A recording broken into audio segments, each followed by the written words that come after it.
पुंडलीक वरदे हरिविठ्ठल श्री ज्ञानदेव तुकाराम गोपाल कृष्ण भगवान की जय। माऊली ज्ञानेश्वर महाराज की जय। जगद्गुरु तुकाराम महाराज की जय। जोडून या धन उत्तम व्यवहारे, जोडून या धन उत्तम व्यवहारे, उदास विचारे वेच करी। उत्तमाची गती तो एक पावेल, उत्तम भोगील जीवखानी। परोपकारी नेने परनिंदा, परस्त्रिया सदा बहिनी माया। उत्तमाची गती तो एक पावेल, उत्तम भोगील जीवखानी। भूतदया गायी पशुचे पालन, तानेल्या जीवन वना माझी। शांतिरूपे नव्हे कोणाचा वाईट, वाढवी महत्व वडिलाचे। तुकामाने हेची आश्रमाचे फळ, तुकामाने हेची आश्रमाचे फळ, परमपद बळ वैराग्याचे। उत्तमाची गती तो एक पावेल, उत्तम भोगील जीवखानी। प्रस्तुत कीर्तनरूपी सेवेसाठी निवडलेला अभंग जगद्गुरु श्री संत तुकाराम महाराज यांचा 6 चरणाचा आणि उपदेशपर प्रकरणातील अभंग आहे। तुकोबरा या अभंगातून म्हणतात, जोडून या धन उत्तम व्यवहारे, उदास विचारे वेच करी। जोडून या धन उत्तम व्यवहारे, उदास विचारे वेच करी। महाराज म्हणतात, तुम्ही धन जोडा, परंतु उत्तम व्यवहाराने जोडा, अर्थात नीतिमत्तेने, इमानदारीने जोडा। धन इमानदारीने जोडणं म्हणजेच धन उत्तम व्यवहाराने जोडणं। का बरं? तुकोबाराचा हा आग्रह काय की तुम्ही धन उत्तम व्यवहारानंच जोडावं? तर याचं कारण, उत्तम व्यवहारानं जोडलेलं धन हे टिकतं, आणि ज्या घरात धन टिकतं त्या घरात दानशूरता असते, पहिली गोष्ट। आणि दुसरी गोष्ट, जो उत्तम व्यवहाराने धन मिळवतो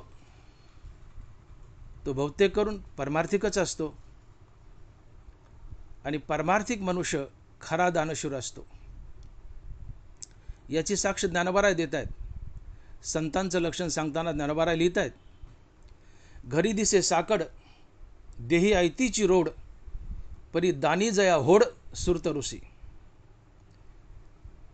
एक संत महात्मा दान करण्यामध्ये कल्पतरूसोबत शर्यत करतो, दानी जया होड सुरतरुसी। त्याच्या घरात कमी असते, घरी दिसे साकड, घरी अल्पसं असते, थोडंच असते, पण दानामध्ये संतांचा हात एवढा वर असतो की ते कल्पतरूची बरोबरी करतात। आणि मग साधा परमार्थिक जरी असला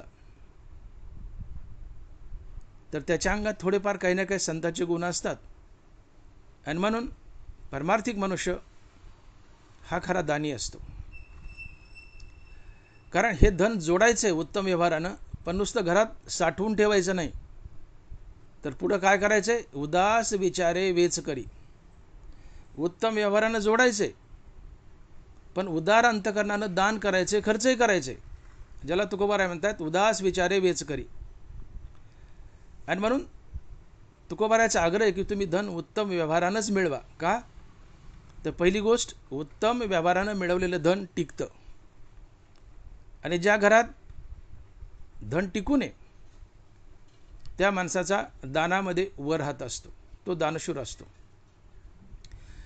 आणि दुसरी गोष्ट, उत्तम व्यवहारानं जो धन मिळवतो तो सहसा परमार्थिक असतोच, आणि परमार्थिक हा दानशूर असतोच।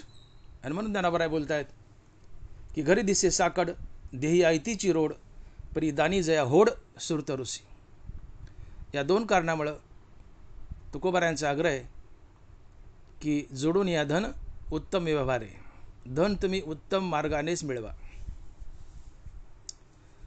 धन तुम्ही उत्तम व्यवहारानेच मिळवा, कारण त्याला टिकाव असतो. उत्तम मार्गाने मिळवलेल्या धनाला टिकाव असतो. याची साक्ष ज्ञानोबाराही देत आहेत. माऊली लिहित आहेत की जेने चोखाळत दिसे न्याय, तो व्यवसाय तो व्यवसाय, माझेची स्वरूप राय सुरांचा मने. जेने चोखाळत दिसे न्याय, तो व्यवसाय तो व्यवसाय, माझेची स्वरूप राय सुरांचा मने. ज्ञानोबाराय बोलतायत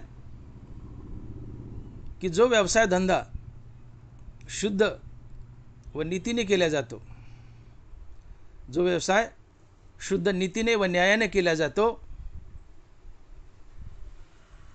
तो व्यवसाय भगवंताची दिव्य विभूती असतो.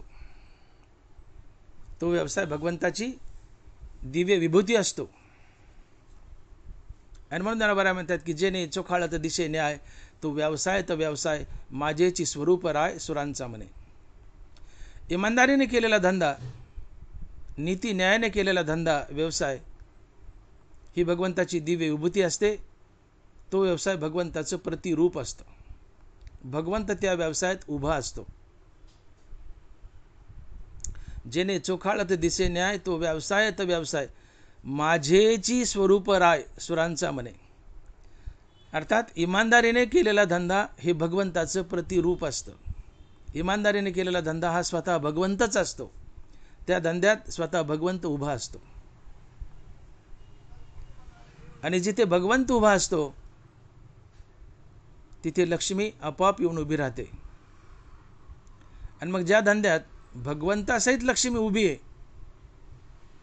ही धंद्यातली बरकत असते, धंद्यातली भरभराट असते. आणि तिथं लक्ष्मी टिकतेही. कारण लक्ष्मीने शपथ खाल्ली, थांबेल तर माझा नवरा भगवान श्रीकृष्ण याच्या बाजूला, इतरत्र कुठेही नाही. तैसे सकळ पुरुषार्थ जेने स्वामी का सनाथ, तो श्रीकृष्ण राव जेथ तेथ लक्ष्मी. लक्ष्मीने आपली जागा दाखवली, तो श्रीकृष्ण राव जेथ तेथ लक्ष्मी. लक्ष्मी म्हणते मी भगवान कृष्णाच्याच बाजूला उभी राहील. आणि भगवान कृष्ण म्हणतो मी नीती आणि भक्तीपाशी उभा राहील. आणि मग ज्या धंद्यामध्ये नीती आहे, माणुसकी आहे, इमानदारी आहे, शुद्धता आहे, अर्थात जो धंदा इमानदारीने केला जातो तो धंदा भगवंताचं प्रतिरूप असतो. नवे नवे तो धंदा व्यवसाय भगवंताचा असतो. त्या व्यवसायात भगवंत उभा असतो. आणि मग जिथे भगवंत उभा आहे तिथे लक्ष्मी आपाप येते आणि उभी राहते. कारण तिने शपथ खाल्ली, थांबेल तर कृष्णापाशी. आणि म्हणून जो धंदा जो व्यवसाय इमानदारीने केला जातो, नीतीने केला जातो, अर्थात उत्तम व्यवहाराने तुम्ही जर धन मिळवलं तर तो उत्तम व्यवहार हे भगवंताचं प्रतिरूप आहे. त्या व्यवहारात भगवंत उभा असतो आणि भगवंताच्या बाजूला लक्ष्मी येऊन उभी राहते. आणि मग तुमच्या व्यवहारात, तुमच्या धंद्यात नारायणासहित लक्ष्मी असेल तर तुम्हाला अजून काय पाहिजे. तिथे लक्ष्मी टिकतेही आणि तुमच्या धंद्याची भरभराटही होते. आणि म्हणून मी बोललो की तुकोबारायांचा आग्रह आहे की जोडून या धन उत्तम व्यवहार आहे. तुम्ही उत्तम व्यवहारानं धन जोडा. का तर उत्तम व्यवहारानं धन जोडलं तर त्याला टिकाव असतो. कशा प्रकारे? कारण उत्तम व्यवहारामध्ये कृष्ण उभा आहे. आणि जिथं कृष्ण उभा आहे तिथं लक्ष्मी आपाप येऊन उभी राहते. आणि मग तुमच्या व्यवहारात कृष्णासहित लक्ष्मी उभी आहे, तिथं लक्ष्मी कायमची टिकते. आणि हीच तुमच्या धंद्यातली व्यवसायातली भरभराट असते. आणि म्हणून तुकोबारायांचा आग्रह आहे की जोडून या धन उत्तम व्यवहार आहे. तुमच्या जीवनामध्ये लक्ष्मी यावी आणि टिकावी तर तुम्ही खरे श्रीमंत. लक्ष्मी आली आणि टिकली नाही तर तुम्ही कसले श्रीमंत आले? तुम्ही गरीबच. पाऊस पडला, गच्चीवरचं माळावदारचं पाणी पन्हाळ्यातून आलं आणि मोरीतून निघून गेलं, खाली चौकात काय उरलं? थोडासा गाळ. तसं धन तुमच्या जीवनात आलं आणि निघून गेलं, तुमच्या हाती काय लागलं? काहीच नाही.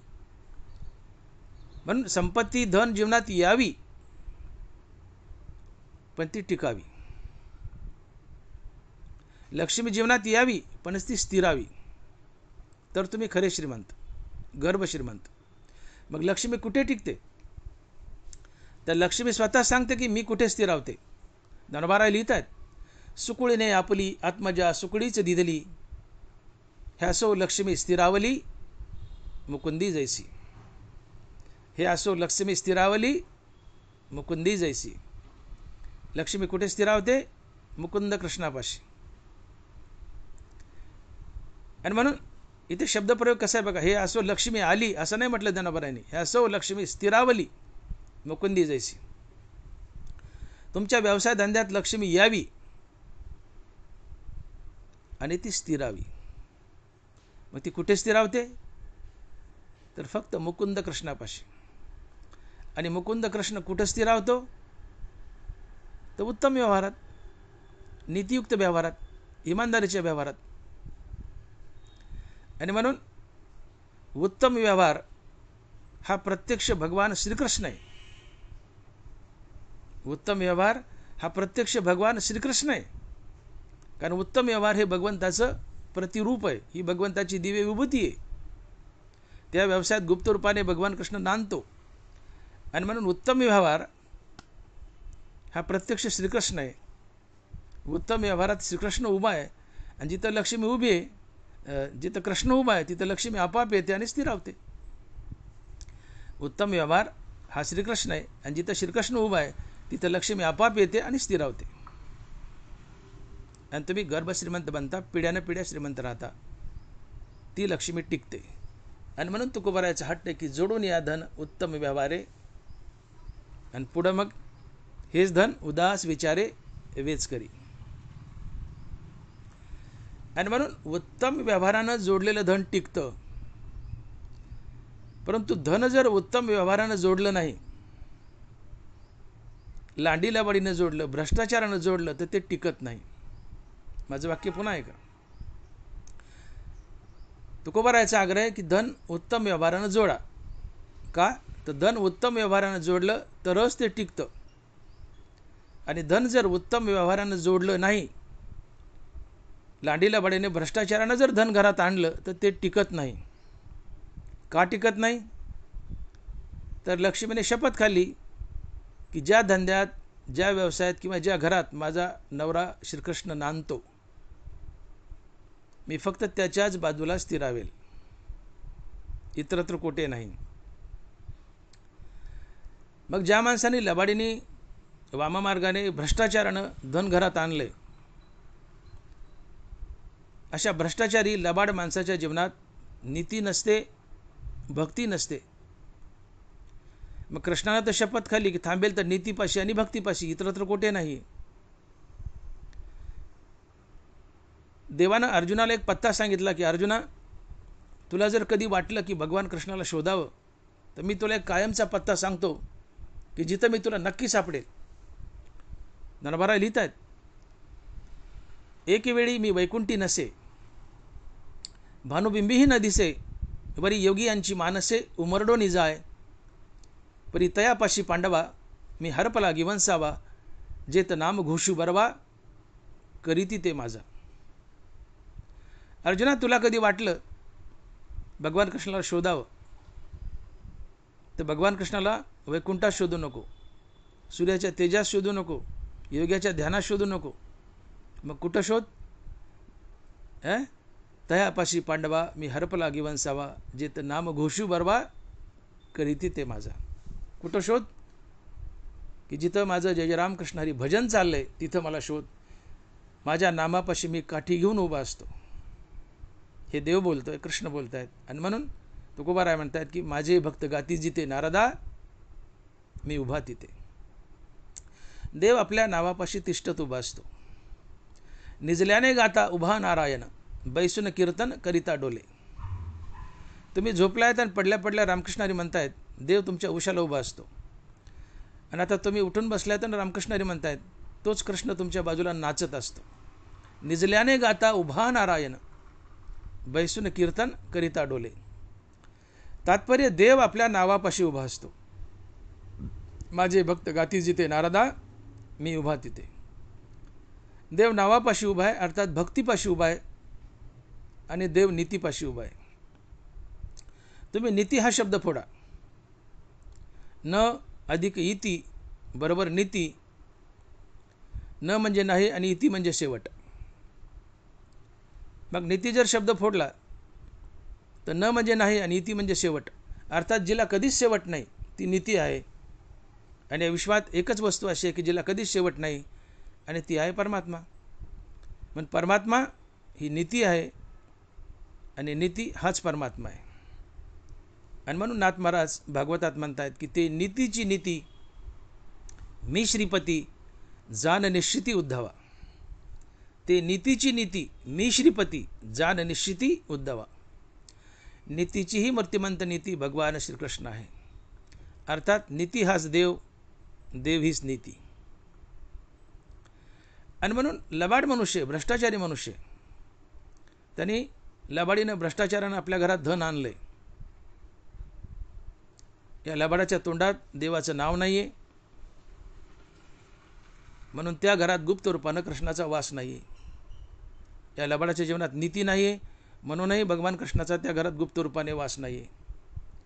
आणि मग या लबाडानं तर लक्ष्मीला आणलंय भ्रष्टाचारानं, पण त्या घरात आल्या आल्या लक्ष्मी साऱ्या घराचा ढुंढाळा घेते. लक्ष्मी आबोले, तिला हात नाहीत पाय नाहीत, पिशवीत घातली आणली, पण आल्याला ती आपला नवरा शोधते. या घरात माझा कृष्ण कुठं वास करतो का? कारण कृष्ण असेल तर तिला थांबायचं, कृष्ण असेल तिला निघून जायचे. कारण तिने शपथ खाल्ली थांबेल त्या कृष्णापाशी. हे असो लक्ष्मी स्थिरावली मुकुंदी जैसी. ती आल्याला साऱ्या घराचा ढुंढाळा घेते की माझा नवरा या घरात वास करतो का? असला कुठं कृष्ण तर थांबायचं नसतं, निघून जायचे. मग ती ड्रॉइंग रूममध्ये जाते, बेडरूममध्ये जाते, किचनमध्ये जाते, टेरेसवर जाते, टॉयलेट, बाथरूम वगैरे वगैरे जे काय तुमच्या घराला रूम असतील तशा तशा प्रकारच्या सगळ्या घराचा ढुंढाळा घेते. आणि तिला त्या घरात जर कुठं गुप्त रूपानं कृष्णाचा वास दिसला तर ती थांबते, अन्यथा निघून जाते. पण हे घर लबाडाचे. लबाडाच्या जीवनात नीती नाही, भक्ती नाही. भ्रष्टाचारानं धन आणले तर लबाडाचे. आणि लबाडाच्या जीवनात नीती नाही, भक्ती नाही आहे. आणि मग ज्या घरात किंवा ज्या माणसाच्या जीवनात नीती नाही, भक्ती नाही आहे, त्या घरात गुप्त रूपाने कृष्णाचा वास नसतो. आणि तिथं कृष्णाचा वास नसल्यामुळं लक्ष्मी तर आणली भ्रष्टाचाराने, पण तिला निघून जायचं आहे. मग कसं निघून जायचं आहे? तर ती त्या भ्रष्टाचारी माणसाच्या जीवनात 5 शत्रू सोडते आणि निघून जाते. नाथ महाराज लिहित आहेत, दायाद चोर राजा आगी, अधर्मे रोग संचरे अंगी, हे 5 जण 5 विभागी, द्रव्यनाशा लागी पावती.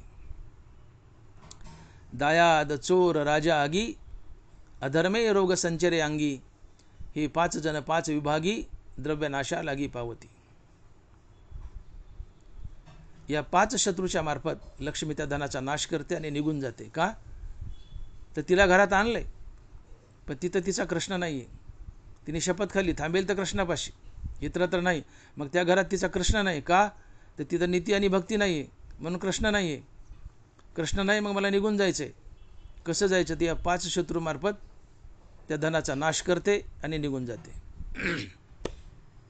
आणि म्हणून मी सुरुवातीला विधान केलं की तुकोबारायचा जो हट्ट आहे की जोडून या धन उत्तम व्यवहार आहे, धन उत्तम व्यवहारानंच जोडा. का? तर त्याला टिकाव असतो. आणि धन जर तुम्ही उत्तम व्यवहारानं जोडलं नाही, लबाडीने भ्रष्टाचारानं जोडलं, तर ते धन टिकत नाही, ती लक्ष्मी टिकत नाही. लक्ष्मी ते घर सोडून जाते. का?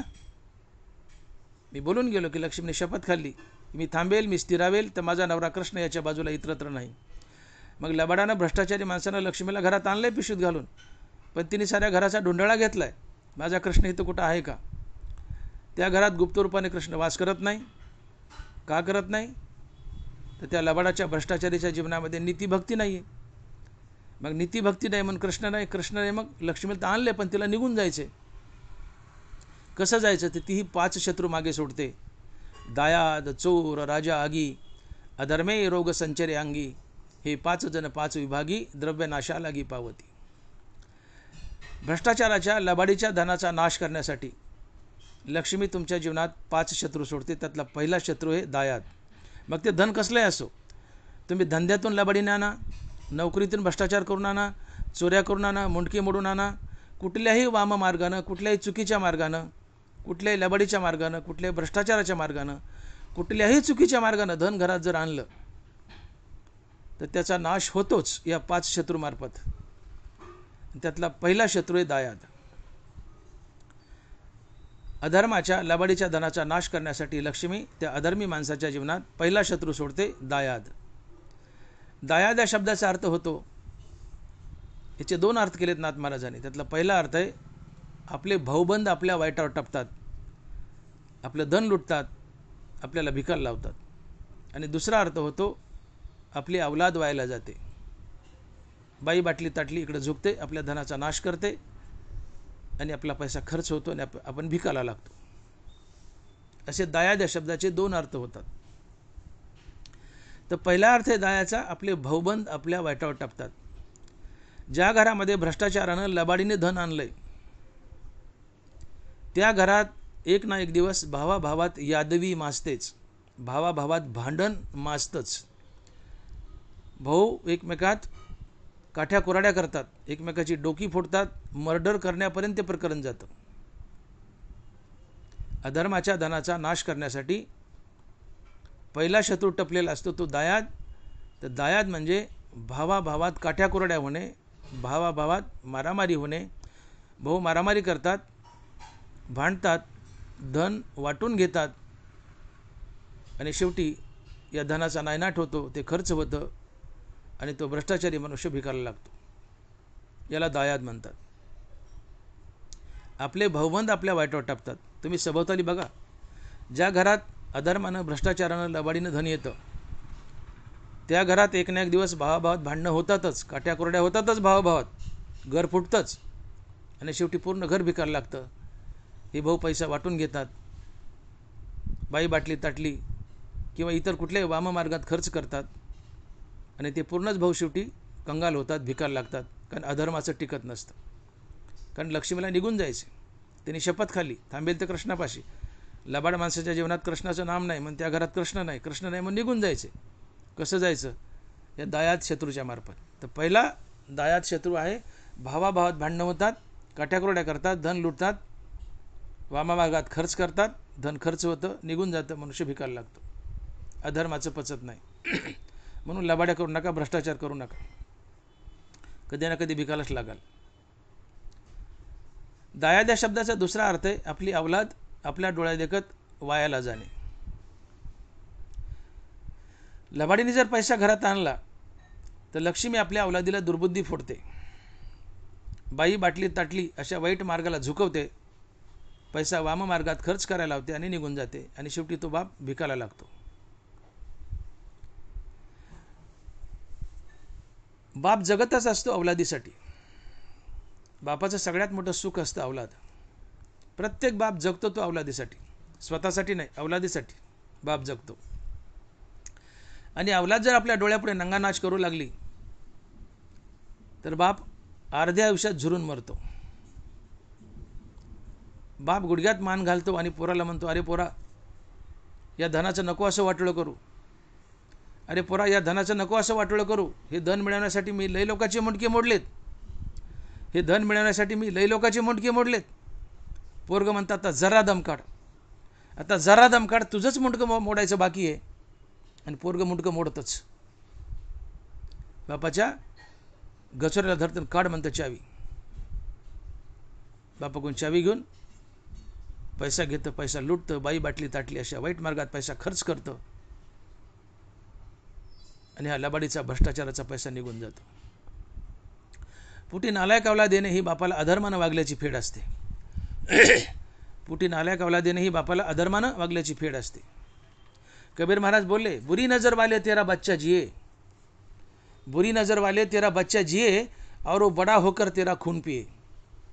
हे लबाडीने पैसा मिळवणाऱ्या माणसा, कबीर महाराज म्हणतात, हे भ्रष्टाचारानं लबाडीनं पैसा मिळवणाऱ्या माणसा, तुला अवलाद व्हावी, तुझा मुलगा जगावा, तो जगेलही, पण मोठा होऊन तो तुझ्या नडीचा गोड घेईल. बुरी नजर वाले तेरा बच्चा जिए मगर बड़ा होकर वो तेरा खून पिए. ते तुझं रक्त पिईल म्हणले, तुझा छळ करेल, तुझं धन लुटेल, वाईट मार्गात खर्च करेल, तुला पीडा देईल, दुःख देईल. आणि म्हणून तुम्ही घरं तपासून पहा, भ्रष्टाचारी माणसाची अवलाद व्हायला गेली असते. माणसात माणूस नसतं त्या घरात. नवरा इकडं, बायको इकडं, पोरगं इकडं, पोरगी इकडं, त्या घरात अवदाचं पीठ कांडत असतात. भ्रष्टाचारी माणसाच्या अवलादी व्हायला जातात. लक्ष्मी दुर्बुद्धी फोडते, बाई बाटली ताटली अशा वाईट मार्गात त्या लेकराला झुकवते आणि निघून जाते. पैसा खर्च करायला ते निघून जाते. याला नाथमारा दायद म्हणतात. आणि म्हणून वाईट मार्गाने पैसा घरात आणू नका, भ्रष्टाचाराने पैसा घरात आणू नका. त्या पैशाचा कधी ना कधी नाश होईलच आणि अवलादही व्हायला जाईल.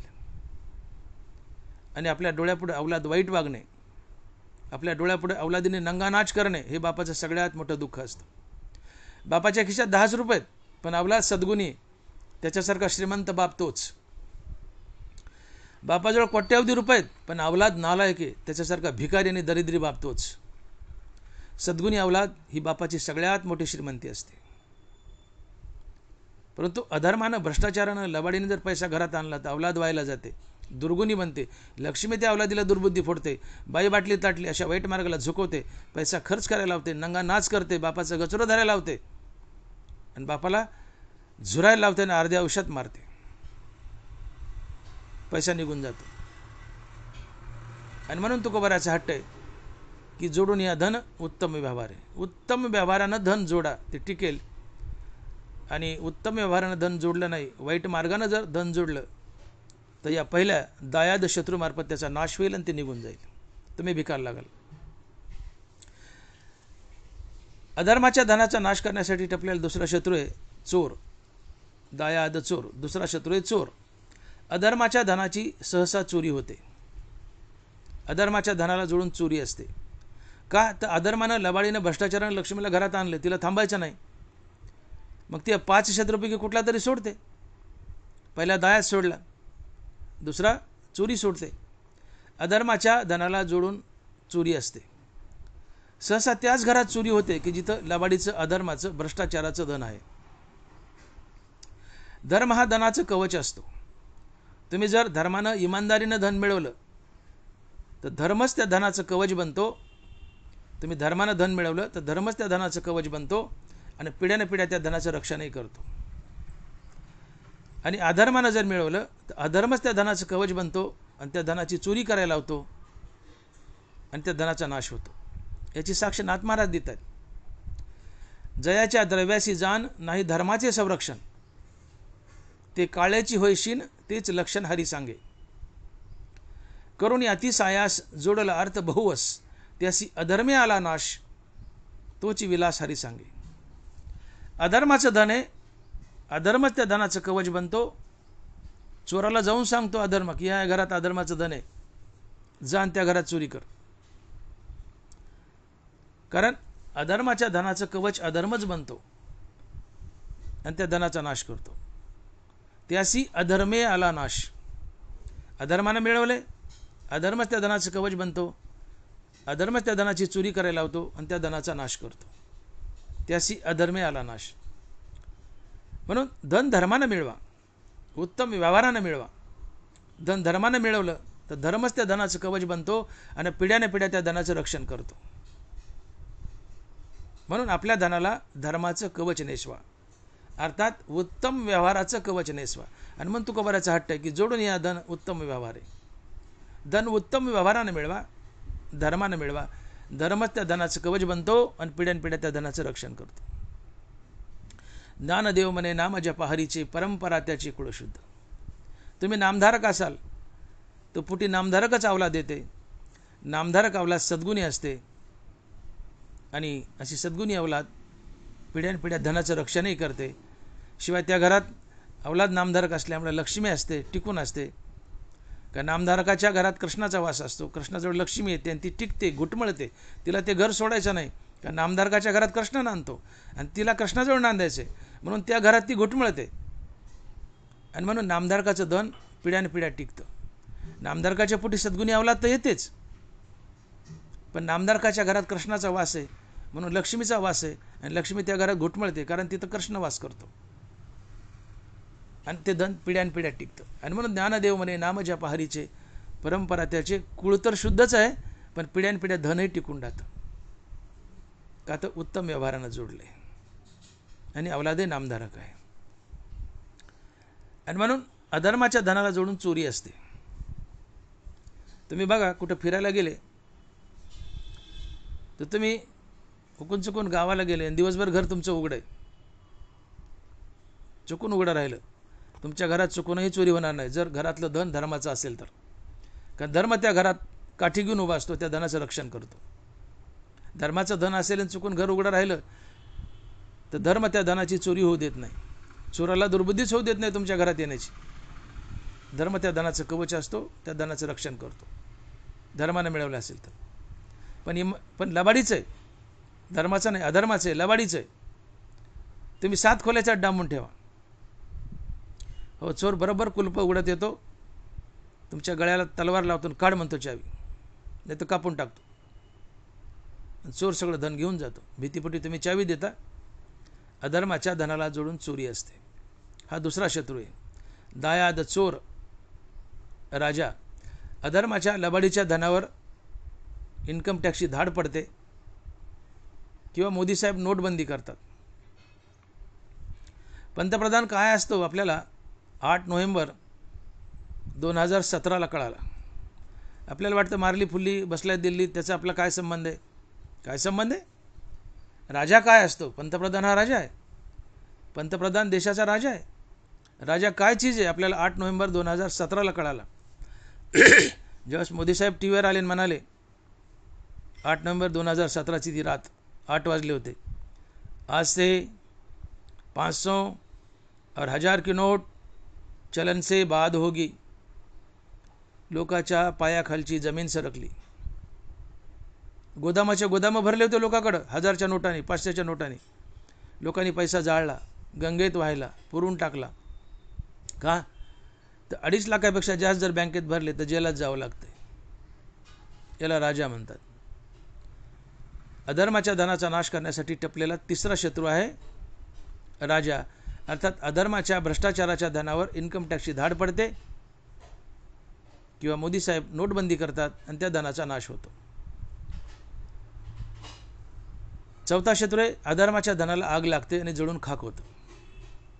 आणि 5वा शत्रू आहे अधर्मे रोग संचरे अंगी, हे 5 जण 5 विभागी, द्रव्यनाशा लागी पावती.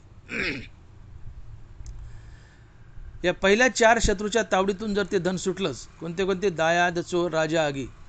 या चौघाच्या तावडीतून जर ते अधर्माचं धन सुटलंच तर 5वा शत्रू टपकतो. तो काय? अधर्मे रोग संचरे अंगी. ते अधर्मी भ्रष्टाचारी लबाड माणसाला नाना प्रकारचे रोग होतात आणि ते रोग दुरुस्त करण्यात त्याचा पैसा खर्च होतो आणि तो भिकायला लागतो. काय म्हण बघा, हे जे कसलेले भ्रष्टाचारी असतात, कसलेले भ्रष्टाचारी की जे दिवसाच्या गाठी लाखो रुपये घरात घेऊन येतात भ्रष्टाचाराने, हे कसलेले भ्रष्टाचारी ते असे आपल्या शर्टाची बटणं काढतात आणि म्हणतात बघा नाही काळं काळं काय, छातीवर दाखवतात बघा नाही काळं काळं काय. आपण म्हणायचं काय रे ते काळं? ते म्हणते बघा नाही काळं काळं काय. आपण म्हणायचं काय रे ते काळं? ते म्हणते माझं 2 वेळेस बायपास झालं, माझं 2 वेळेस बायपास झालं. अरे 3 वेळेस होईल ना, 3 वेळेस होईल ना, तुझं नाही तर का आमचं होईल का? अधर्मे रोग संचरे अंगी. तुका म्हणे पापे इति रोगाची रूपे. पाप केलंस, पाप रोग घेऊन घरात येईल. अधर्मे रोग संचरे अंगी. अधर्म केलास तो अधर्म रोग घेऊन येईल आणि सगळे रोग दुरुस्त करण्यात तुझा पैसा खर्च होईल आणि तू कंगाल होशील. आणि म्हणून बघा, अधर्माचा पैसा घरात आणला तर त्याचा या 5 शत्रूमार्फत नायनाट होतोच. दायाद चोर राजा आगी, अधर्मे रोग संचरे अंगी, ही 5 जण 5 विभागी, द्रव्य नाशा लागी पावती. लक्ष्मीने शपथ खाल्ली आहे, थांबेल तर माझा नवरा कृष्ण याच्याजवळ, आणि कृष्णाने शपथ खाल्ली थांबेल तर नीती आणि भक्तीपाशी आणि शुद्ध व्यवहारात. मग लबाडाचं घर आहे, व्यवहार शुद्ध नाही आहे, लबाडाच्या जीवनात नीती नाही, भक्ती नाही आहे, म्हणून तिथं कृष्णाचा वास नाही. कृष्णाचा वास नाही, मग लक्ष्मी म्हणते मला तर आणलं आहे पण या घरात कृष्णाचा वास नाही, मला निघून जायचं आहे. कसं जायचं? ती 5 शत्रू मागे सोडते, या 5 शत्रूच्या मार्फत तुमच्या धनाचा नायनाट करते, तुम्हाला भिकायला लावते आणि निघून जाते. आणि म्हणून नाथ महाराज लिहित आहेत की दायाद चोर राजा आगी, अधर्मे रोग संचरे अंगी, ही 5 जण 5 विभागी, द्रव्यनाशा लागी पावती. आणि म्हणून भ्रष्टाचारानं, लबाडीनं, अधर्मानं धन आपल्या घरात आणू नका, ते टिकत नाही. या 5 शत्रूमार्फत त्याचा नायनाट होतो. बघा, भ्रष्टाचारी माणसाचं कसं चौकून नुकसान होतं. पहिली गोष्ट, एक तर त्याचे भाऊबंद वाईटावर टपले. दुसरी गोष्ट, अवलाद व्हायला गेली. तिसरी गोष्ट, अवलाद व्यसनी झाली. चौथी गोष्ट, तो भ्रष्टाचारी मनुष्य स्वतः व्यसनी बनतो. हां, नीट आहे का? पहिली गोष्ट, भाऊबंद वाईटावर टपले. तुम्ही भ्रष्टाचाराने पैसा घरात आणला, पैसा तर गेला, पण अजून तुमचं काय काय नुकसान होतं. पहिली गोष्ट, तुमचे भाऊबंद वाईटावर टपले. दुसरी गोष्ट, तुमची अवलाद व्हायला गेली. तिसरी गोष्ट, तुमची अवलाद व्यसनी बनली. चौथी गोष्ट, तुम्ही स्वतः व्यसनी बनले. पाचवी गोष्ट, या भ्रष्टाचाराचं पाप तुमच्या माथ्यावर राहिलं. आणि या पापामुळे 6वी गोष्ट, तुम्ही नरकाला गेले. आणि 7वी गोष्ट, तुमचा पैसाही गेला. तुमच्या हातात काय राहिलं? अहो, चौकून होरपळले ना तुम्ही. भ्रष्टाचारी मनुष्य चौकून होरपळतो, त्याच्या पदरी काही पडत नाही. म्हणून भ्रष्टाचार करू नका. आणि म्हणून तुकोबाराचा इशारा आहे आम्हाला की धन हे तुम्ही उत्तम व्यवहारानंच जोडा. कारण उत्तम व्यवहारानं जोडलं तरच त्याला टिकावे. आणि तुम्ही उत्तम व्यवहारानं धन जोडलं नाही तर त्याला टिकाव नाही. या 5 शत्रूमार्फत त्याचा नायनाट होतो आणि तुम्ही शेवटी भिकायला लागता. आणि म्हणून धन जोडायचंच तर ते उत्तम व्यवहारानंच जोडा, हे तुकोबाराय अभंगाच्या पहिल्या चरणात सांगतात. आणि महाराज लिहित आहेत की जोडून या धन उत्तम व्यवहारे, उदास विचारे वेच करी. जोडून या धन उत्तम व्यवहारे, उदास विचारे वेच करी. धन हे उत्तम व्यवहारानंच जोडा आणि उदार अंतकरणानं खर्च करा. काय धन जोडले, भले उत्तम व्यवहाराने जोडले, पण ते घरात साठवण्यासाठी नाही आहे. पहिली गोष्ट, उत्तम व्यवहारानं जोडलं. मी बोलून गेलो, उत्तम व्यवहारानं जर धन जोडलं तर ते टिकतं. ज्याच्या घरात धन टिकतंय, आपोआप तो दानशूर बनतोच, तो दानशूर असतो. ज्या घरात धन टिकू नये त्याच्यामध्ये दानशूर वृत्ती येतेच. कारण घरात गडगंज धन पडले त्याच्यात दानशूर वृत्ती येतेच. त्याला वाटतं पडलं एवढं द्या कुणाला, तो उदास विचारे वेच करतोच, दानशूर बनतोच. उत्तम व्यवहाराने मिळवले त्याच्याच घरात धन टिकेल. आणि ज्याच्या घरात धन टिकू नये त्याच्यामध्ये दानशूर वृत्ती असतेच, तो उदास विचारानं वेच करतोच. एक गोष्ट. आणि दुसरी गोष्ट, उत्तम व्यवहारानं धन मिळवले ती व्यक्ती 99% परमार्थिक असतेच. आणि परमार्थिक मनुष्य हा दानशूर असतोच. मी बोलून गेलो, घरी दिसे साकड, देही ऐतीची रोड, परी दानी जया होड सुरतरुसे. परमार्थिक मनुष्य किंवा संत महात्मा किंवा साधा परमार्थिक मनुष्यसुद्धा दानशूर असतो. कल्पतरूसोबत ते स्पर्धा करतात दान करण्यामध्ये. तात्पर्य, उत्तम व्यवहारानं धन मिळवलं तर ज्या माणसानं उत्तम व्यवहारानं धन मिळवलं त्या घरात धन टिकून असतं आणि त्या घरामध्ये दानशूर वृत्ती असते. ते घर पवित्र असते, दानशूर असते.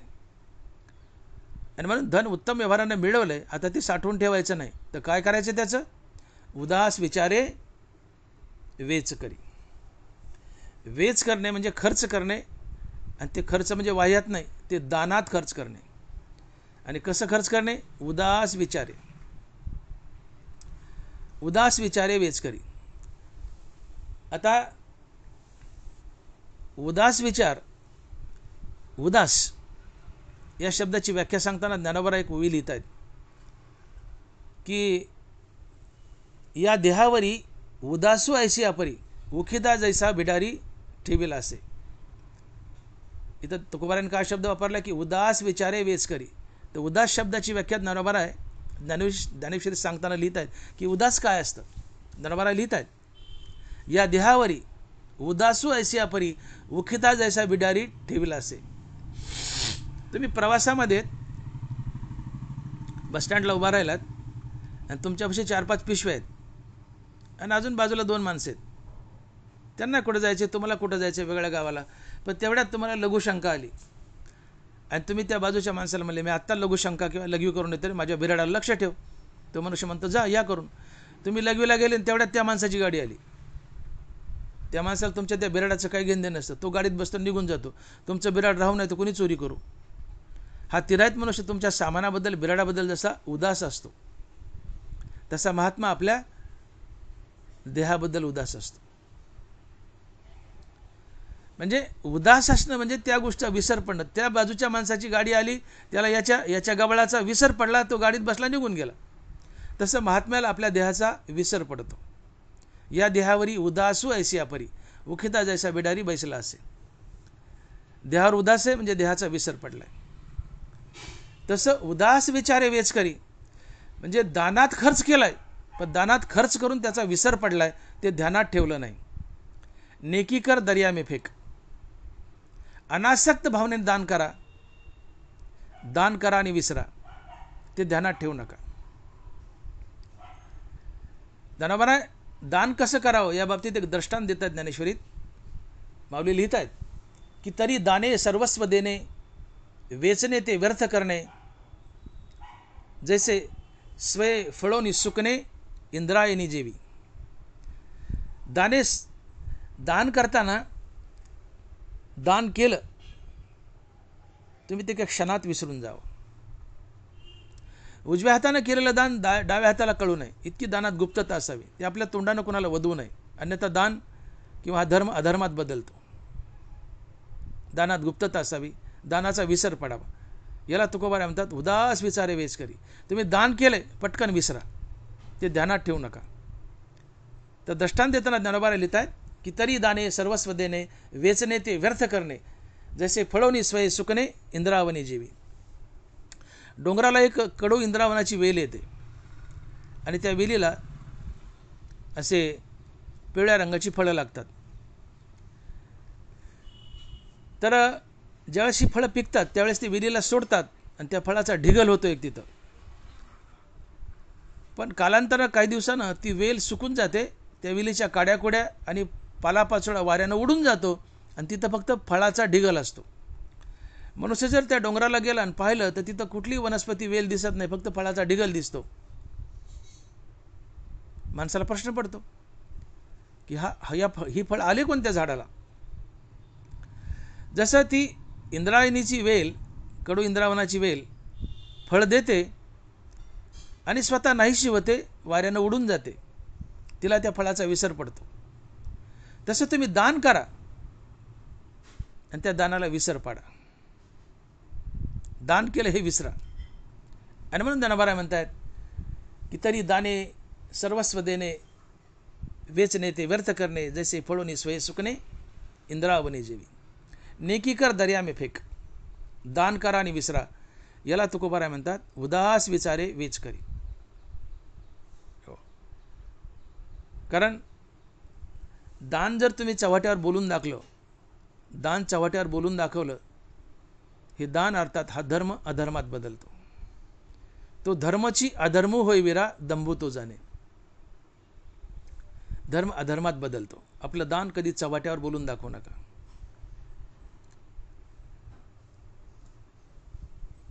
आणि मग दान हे सात्विक असावं. दान हे सात्विक असावं. तुकोबारा इथं जे इशारा करतायत की उदास विचारे वेच करी, तर दानाचे 3 प्रकार पडतात. एक सात्विक दान, राजस दान आणि तामस दान. तर दान हे सात्विक असावं, राजस तामस नसावं. सात्विक दान याबद्दल लिहिताना ज्ञानोबा ज्ञानेश्वरीत लिहित आहेत की स्वधर्म आतवते, जे जे मिळेल आपण याते, ते ते दिजे बहुते सन्मान योगे.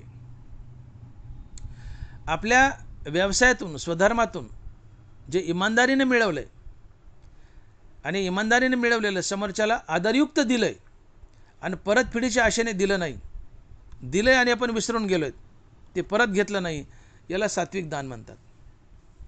सात्विक दान म्हणजे आपलं असावं, इमानदारीचं असावं, कष्टाचं असावं आणि समोरच्याला आदरयुक्त द्यावं आणि ते परत घेऊ नये, याला सात्विक दान म्हणतात. आणि याला तुकोबारा म्हणतात की उदास विचारे वेच करी. समोरच्याला द्या पण परत घेण्याची आशा ठेवू नका, द्या आणि विसरून जा. उदास विचारे वेच करी हे सात्विक दान आहे आणि याला तुकोबारा म्हणतात उदास विचारे वेच करी. राजस दान काय असते की पै कळांतर गाठी बांधीजे मग पुढेलाची काज कीजे. पूजा घेऊन रसू दीजे पीडिताशी. ज्ञानोबा आहे.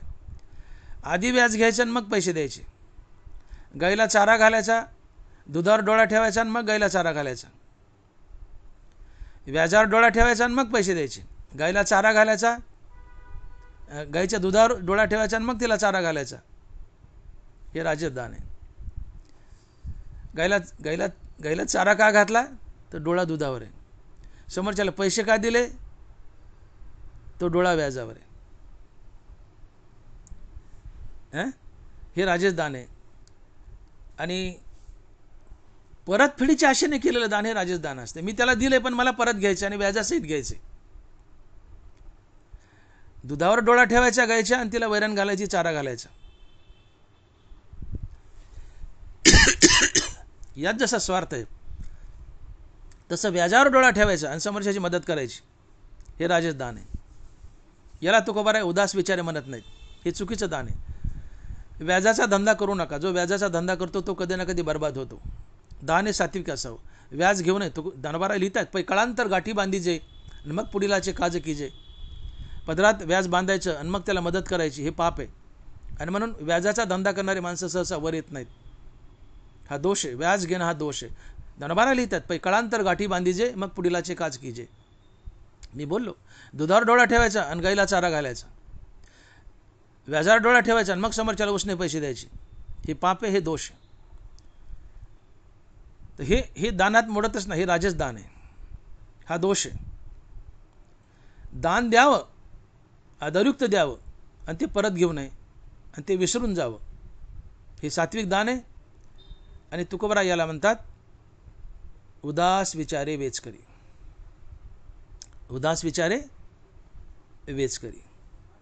दान हे सात्विकच असावं. दान हे सात्विक असावं. दानाचा अजून एक प्रकार आहे ते आहे तामस दान. आपण दानाचे दोन प्रकार पाहिले. सात्विक दान, राजस दान आणि तामस दान. तामस दान हे अतिशय निकृष्ट प्रकारचं दान असतं. समोरच्याला दान द्यायचं पण त्याची अवहेलना करून, त्याचा तिटकारा करून, त्याचा अपमान करून, समोरच्याचा अपमान करून जे दान दिलेलं असतं ते तामस दान असतं. आणि असं परतफेडीची अपेक्षा तर आहे पण तिटकारा करून. एखादा मनुष्य पैसे मागायला आलाय, उसने पैसे द्यायचे किंवा व्याजाने द्यायचे पण 4 शिव्या घालायचे आणि मग द्यायचे. तुला लाज नाही, उठतो माझ्या दारात येतो, सारखे पैसेच मागतो. त्याचा अपमान करायचा. व्याजानेच द्यायचे किंवा उसने द्यायचे पण अपमान करून द्यायचे. हे तामसदान आहे. राजसदानातही व्याजाची अपेक्षा आहेच पण त्यात अपमान केलेला नसतो. पण तो तामसदानात व्याज घेऊनही त्या व्यक्तीचा अपमान केलेला असतो. अपमानित करून दिलेलं दान ते तामसदान आहे. आणि अशा तामसदानानं माणसाला कवडीचे पुण्य लागत नाही. ज्ञानोबा लिहित आहेत विपाये गुन्हाक्षर पडे की टाळीये कावळा सापडे तरच तया पुण्य जोडे तामसासी. एक खंड्या नावाचा पक्षी असतो. ते झाडावर चोंच मारतो आणि त्याने सहज चोंच मारावी आणि सहज तिथं राम असा शब्द उमटावा. विपाये गुन्हाक्षर पडे हे शक्य नाही. तो पक्षी त्याला काय चोंच मारत असतो, कशा वेड्यावाकडे काही शब्द किंवा तिथं खोपही तयार करतो त्या खोडावर. पण योग असा यावा की त्या खंड्या पक्षाने त्या झाडावर चोंच मारावी आणि राम शब्द उमटावा. शक्य नाही. तुम्ही अशी टाळी वाजवत बसलात आणि तुमच्या टाळीत कावळा सापडावा. शक्य नाही. कावळा हा चतुर हुशार प्राणी, सावली पडू देत नाही, तो उडून जातो. पण ज्ञानोबा तेच म्हणतायत की खंड्या पक्षी झाडावर चोंची मारतोय आणि तिथं राम उमटावं किंवा तुम्ही टाळी वाजवत बसा आणि तुमच्या टाळीत कावळा सापडावा. हे जसं अशक्य पराकोटीतील आहे तसं तामस दानातूनही पुण्य मिळणं अशक्य पराकोटीतील आहे. तामस माणसाला कधीही त्याच्या दानानं पुण्य मिळत नाही. विपाये गुन्हाक्षर पडे की टाळीये कावळा सापडे तरीच तया पुण्य जोडे तामसासी. ज्ञानोबाच लिहितात की उभांडून या जग अनिले पदार्थ अनेक मग घालू लागे मातंग गवादिशी. साऱ्या जगाची मुंडकी मोडायची, लबाड्या करायच्या, भ्रष्टाचार करायच्या आणि इकडे पंक्ती उठवायच्या. विभांडून या जग अनिले पदार्थ अनेक मग घालू लागे मातंग गवादिशी. भ्रष्टाचारानं पैसा आणायचा आणि पुरीच्या लग्नामध्ये मोठमोठ्या पंक्ती द्यायच्या. त्या माणसाला कवडीचंही पुण्य लागत नाही, उलट ते पाप असते. कारण लबाडीच्या पैशातून दिलेलं अन्नदान हे पापच असते, त्यांनी पुण्य लागत नाही, उलट ते पाप आहे. पैसा लबाडीचा आहे. मग तुम्ही भ्रष्टाचाराने पैसा आणलाय आणि किती पंक्ती उठवा, त्याचं कवडीचं पुण्य लागत नाही. हे तामसदान आहे. हे तामसदान आहे. दान सात्विक असावं, राजस तामस नाही आहे. आपण बोलून गेलो की व्याजावर डोळा ठेवायचा आणि मग समोरच्याला उसने पैसे द्यायचे. गाईच्या दुधावर डोळा ठेवायचा आणि मग तिला चारा घालायचा. हे तामसदान आहे, हे राजसदान आहे. म्हणून दान हे राजस तामस नसावं, दान हे सात्विक असावं. आणि सात्विक दान म्हणजे समोरच्या माणसाला आदरयुक्त त्याची पूजा करून उदारांतकरणाने आणि परतफेडीची अपेक्षा न ठेवता दिलेलं दान हे सात्विक दान असते. आणि अशा सात्विक दानाला तुकोबाराय म्हणतात उदार विचारे वेच करी. जोडून या धन उत्तम व्यवहारे उदास विचारे वेच करी. दाने सात्विक असावं, समोरच्याला आदरयुक्त द्यावं, उदारांतकरणाने द्यावं, त्याची पूजा करून द्यावं आणि दिलेलं दान पटकन विसरावं, ते परत घेऊ नये. हे सात्विक दान आहे आणि याला तुकोबाराय म्हणतात की उदार विचारे वेच करी. हे दान जर उदास विचारानं वेच केलं, तुम्ही पैसा उदारांतकरणाने खर्च केला, तुम्ही सात्विक दान केलं तर काय फायदा होतो. तुकोबारायचा हट्ट काय की उदास विचारे वेच करी. जोडून या धन उत्तम व्यवहारे उदास विचारे वेच करी. तुम्ही उत्तम व्यवहारानं धन मिळवा आणि उदारांतकरणानं खर्च करा, दान करा, अर्थात सात्विक दान करा.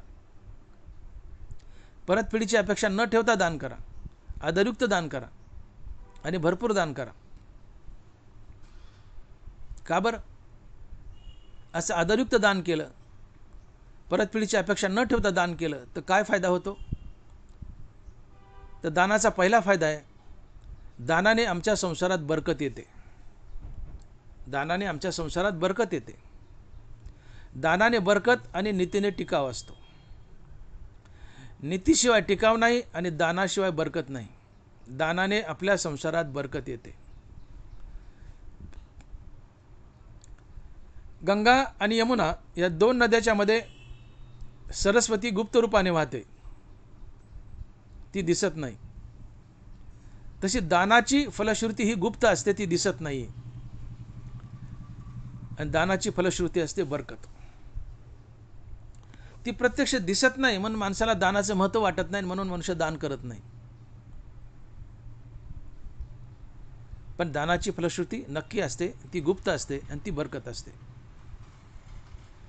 आणि म्हणून ज्ञानोबा लिहितात की नाथ महाराज लिहितात की जव जव दाता उल्हासे देतो तव तव पूर्वी जगन्नाथ. जव जव दाता उल्हासे देतो तव तव पूर्वी जगन्नाथ.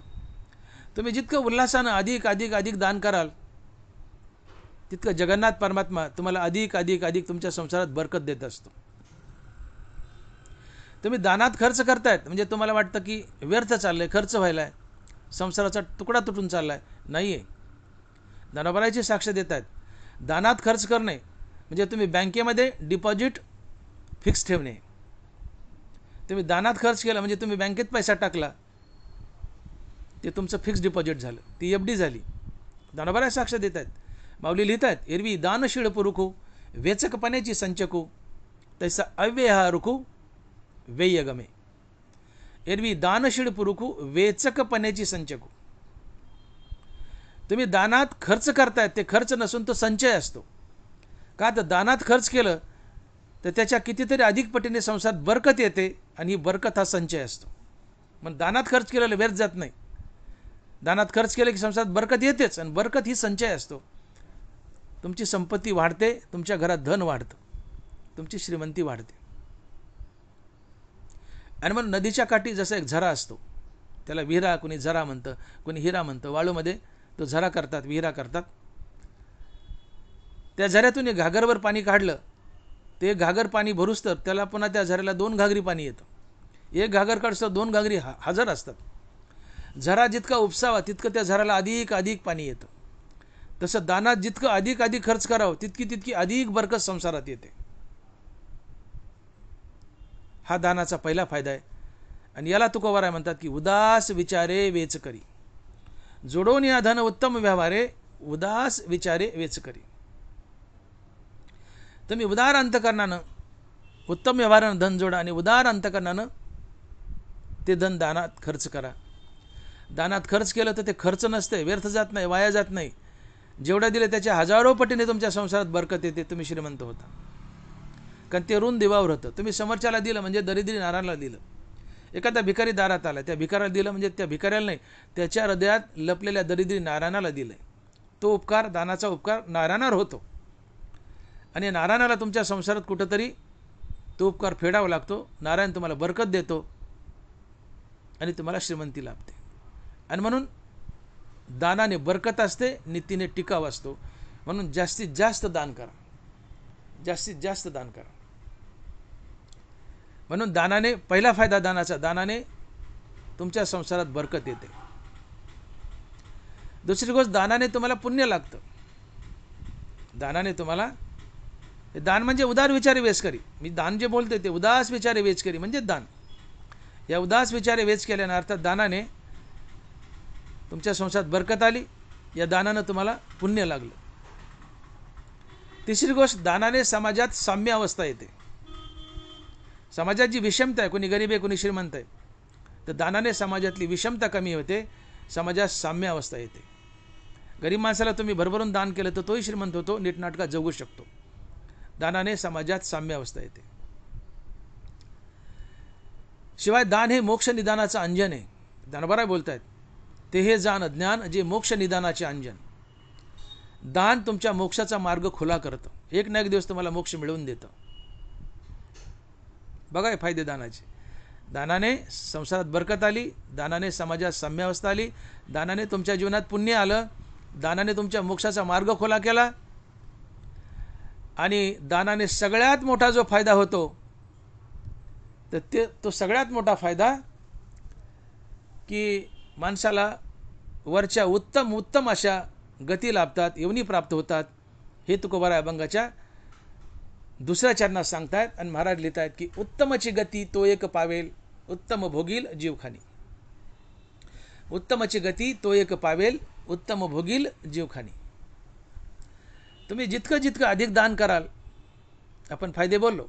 पहिला फायदा, जितकं दान कराल उदार अंतकरणाने, सात्विक दान कराल, तुम्हाला पुण्य लाभेल, समाजात साम्यावस्था येईल, तुमचा मोक्षाचा मार्ग खुला होईल, संसारात बरकत येईल. आणि सगळ्यात मोठा फायदा, तुम्हाला उत्तम गती लाभेल, तुम्हाला उत्तम गती लाभेल.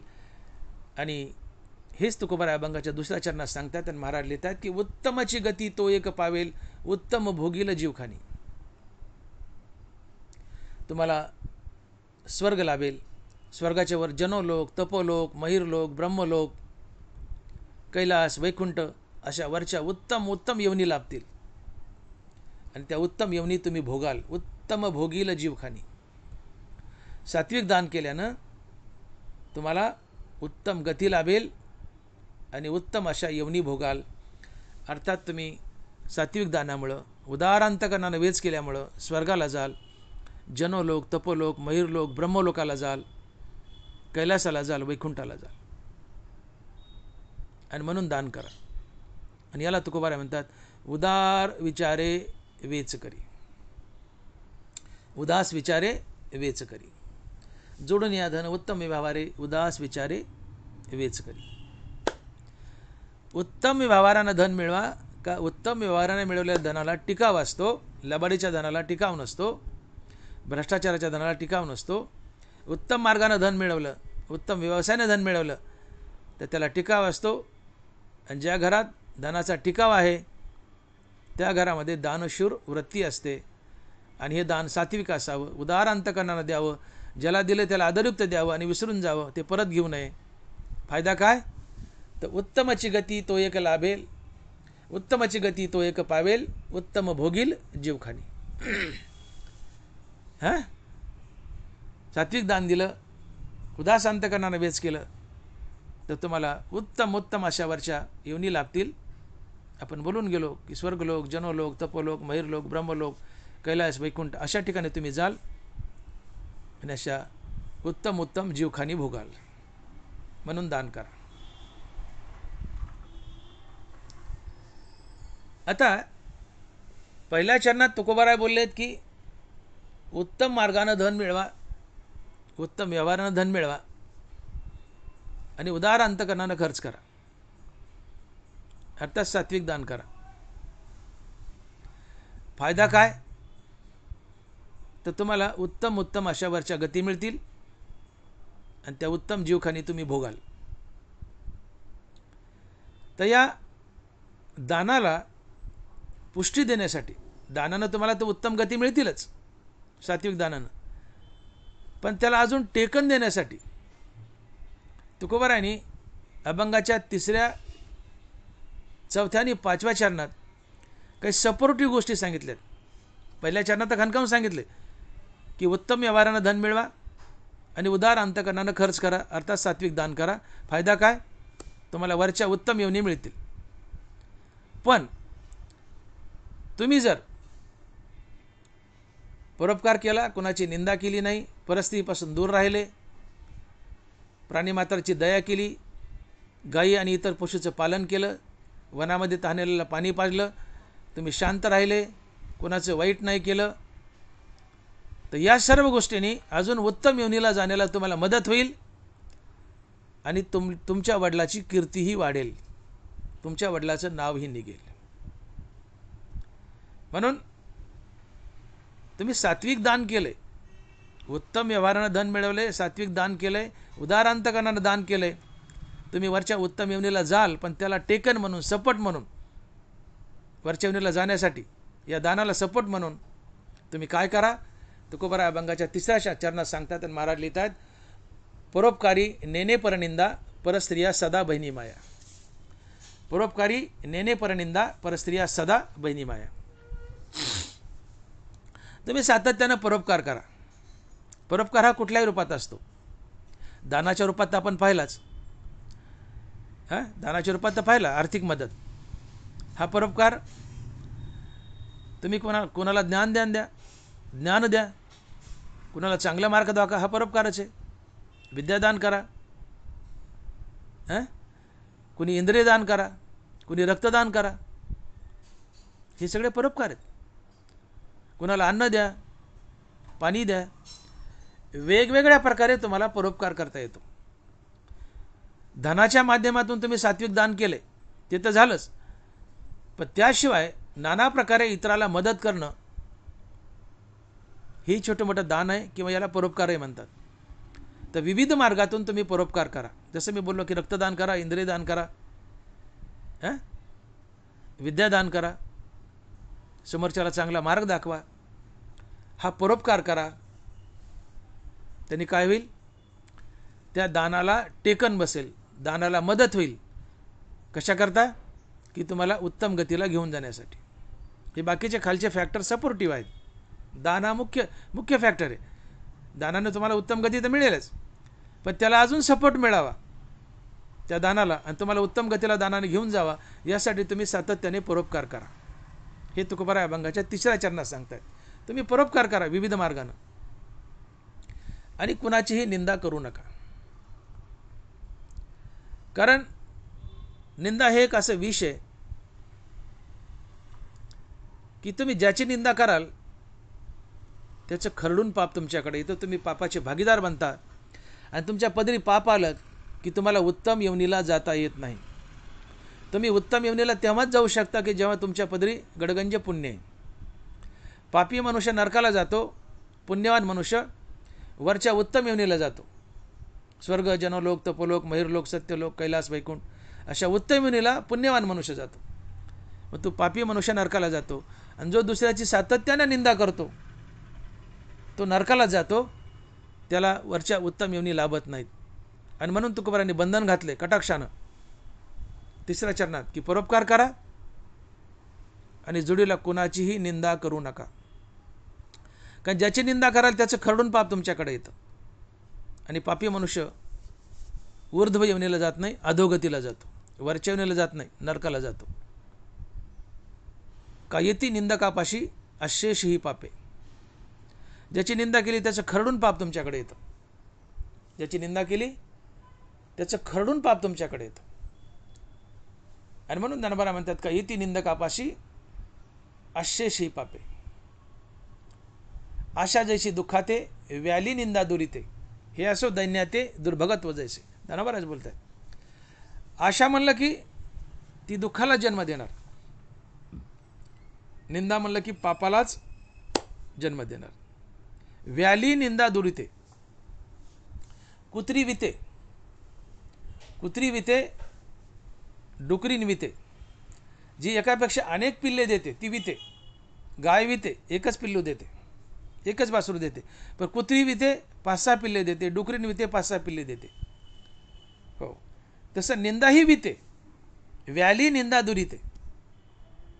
गायीने एकच पिल्लू दिलं, कुत्रीने 5-6 दिले, डुकरीने 5-6 दिले. तसे निंदा ही 5-6 पिल्ले देते. अर्थात निंदा ही टोपल्यानं, डोंगरानं तुम्हाला पाप देते. निंदा ही पापाला विते. कुत्री विते, डुकरी विते. तसं निंदा ही विते. तुमच्या जीवनामध्ये डोंगरानं पाप येतं जर तुम्ही दुसऱ्याची निंदा केली तर. आणि म्हणून आपल्या मुखानं दुसऱ्याची निंदा करण्याचं टाळा, तुम्ही पापाचे भागीदार बनतात. काही लोकांचा स्वभावच असा आहे की दिवसभर तोंडानं एकदाही देवाचं नाव घेत नाही. तुकोबाराय बोलले, वाचे न विचारी गोविंदा, वाचे न उच्चारी गोविंदा, सदा करी परनिंदा. दिवसभरात एकदाही तोंडानं देवाचं नाव घेत नाही, सारखी लोकांची निंदा करत असतो. याच्यापाशी बस, त्याच्यापाशी बस, त्याच्यापाशी बस, भाण्या फिरत असतो. तोंडाने एकदाही देवाचं नाव घेत नाही. आणि जिथं जाईल तिथं कुणाची नाही कुणाची निंदाच करत असतो. वाचे न उच्चारी गोविंदा, सदा करी परनिंदा. असा मनुष्य नरकाचा गिरायक असतो. मग तुम्ही उदार अंतकरणानं दान करतायत पण लोकांची निंदा करतायत, ते दान तुमचं व्यर्थ जाईल. कारण दान व्यर्थ जाणार नाही, पण निंदा केल्यामुळे तुमच्या पदरी पाप आलंय. हे पाप तुम्हाला उत्तम गतीला जाऊ देणार नाही. आणि म्हणून उदार अंतकरणानं दान केलंय, उदास विचारे वेच केले, ते दान तुम्हाला उत्तम गतीला घेऊन चाललंय. तर उत्तम गतीला या दानानं न्यावं त्यासाठी तुम्ही अनिंदक बना. कुणाची निंदा करू नका, तुमच्या पदरी पाप येणार नाही. म्हणून सातत्यानं परोपकार करा आणि परनिंदा टाळा. आणि तिसरी गोष्ट सांगितली की परस्त्रियांना बहिणी माया समजा. परस्त्रियांना बहिणी माया समजा. पराव्या नारी आम्हा रखमाई समान, वमनाहुनी धन नीचमानी. परस्त्री आम्हाला ही साक्षात रुक्मिणी माता आहे. पराया नारी आम्हा रखुमाई समान. तुकोबाराय बोलतात, परस्त्री ही आमची रुक्मिणी माता आहे. परस्त्रीकडे कधीही वाईट नजरेने पाहू नका. तुकोबाराय बोलले की परद्रव्य परणारीचा अभिलाष इथून या रास सर्व भाग्या. दुसऱ्याचं धन आणि दुसऱ्याची बाई याचा सातत्याने विटाळ धरा. परद्रव्य परणारी यांचा धरी विटाळ. तुम्ही मढ्याचा विटाळ धरायचा धरा नका धरू, विटाळशीचा विटाळ धरायचा नका धरू, बाळातनीचा विटाळ धरायचा धरा नका धरू, तुमची मर्जी. पण तुकोबाराय बोलले हे विटाळ धरायचे धरा नका धरू. पण तुकोबाराय बोलतात एका गोष्टीचा विटाळ जरूर धरा. कोणत्या? परद्रव्य परणारी यांचा धरी विटाळ. तुम्ही इतर गोष्टीचे विटाळ धरायचे धरा, नाही धरायचे नका धरू, पण एका गोष्टीचा विटाळ जरूर धरा, आणि तो विटाळ आहे दुसऱ्याचं धन आणि दुसऱ्याची बाई. परद्रव्य परणारी यांचा धरी विटाळ. दुसऱ्याचं धन आणि दुसऱ्याची बाई यापासून सातत्यानं दूर राहा. परद्रव्य परणारीचा विटाळ जर धरला, अर्थात परस्त्री आणि दुसऱ्याचं धन यापासून दूर राहिलं तर फायदा काय होतो? देव भाग्य घरा येती संपत्ती त्या सकळा, तुका म्हणे ते शरीर घर भांडार देवाचे. परद्रव्य परणारी यांचा धरी विटाळ, फायदा काय? देव भाग्य घरा येती संपत्ती त्या सकळा, तुका म्हणे ते शरीर घर भांडार देवाचे. परद्रव्य परणारीचा विटाळ जर धरला तर देव भाग्य संपत्ती घेऊन तुमच्या घरात येतो आणि मग तुमच्या घरातून तुमच्या हृदयात प्रवेश करतो, तुम्हाला मुक्ती देतो, तुम्हाला संत बनवतो. इतका मोठा फायदा आहे कशाचा? परद्रव्य परणारीचा विटाळ धरल्याचा. पण परद्रव्य परणारीचा विटाळ जर धरला नाही, परद्रव्य परणारीचा अभिलाष केला तर तुमच्या भाग्याचा ऱ्हास होतो, नशीब तुमच्या रुजतं आणि तुम्ही एक ना एक दिवस भिकायला लागता. तुकोबाराय बोलले की परद्रव्य परणारीचा अभिलाष इथून ऱ्हास सर्व भाग्य, भाग्याचा ऱ्हास होतो, नशीब रुजतं. परद्रव्य परणारीचा अभिलाष हा एक अधर्म आहे आणि अधर्मानं भाग्याचा ऱ्हास होतो. तुम्ही गतजन्मातले गडगंज पुण्यवान आहात, त्या पुण्याच्या बळावर या जन्मात तुम्हाला श्रीमंती लाभली. गतजन्मातले पुण्यवान आहात, भाग्य घेऊन आलात, या पुण्यानं या भाग्यानं या जन्मात श्रीमंती लाभली आहे.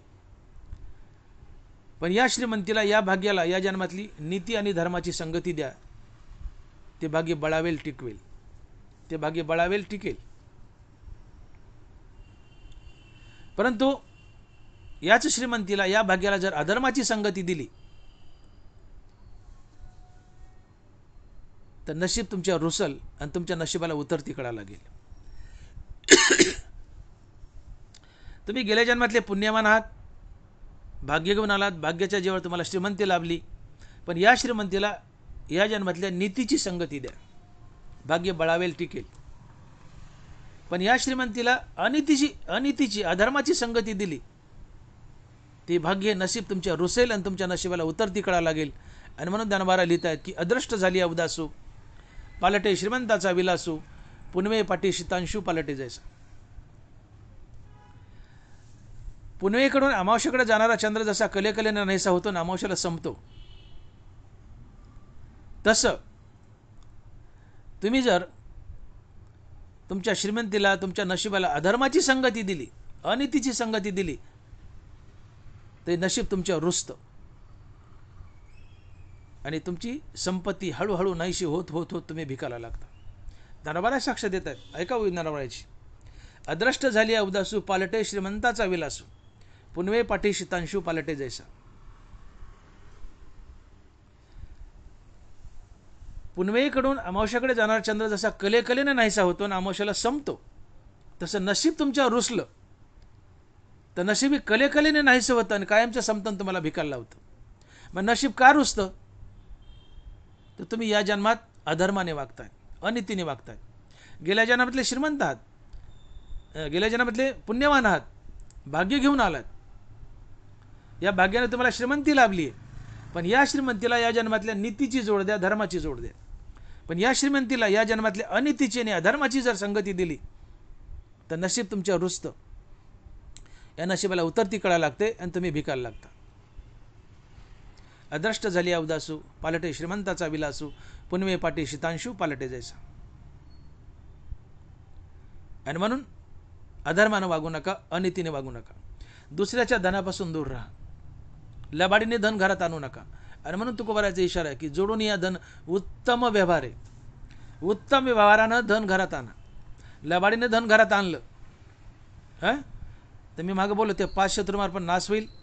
आणि लबाडीने धन घरात आणलं तर नशीब तुमच्या रुजतं आणि तुमच्या नशिबाला उतरती कळा लागते आणि धन निघून जातं. अदृष्ट झाली अवदासू, पालटे श्रीमंताचा विलासू, पुनवे पाठी शीतांशू पालटे जैसा.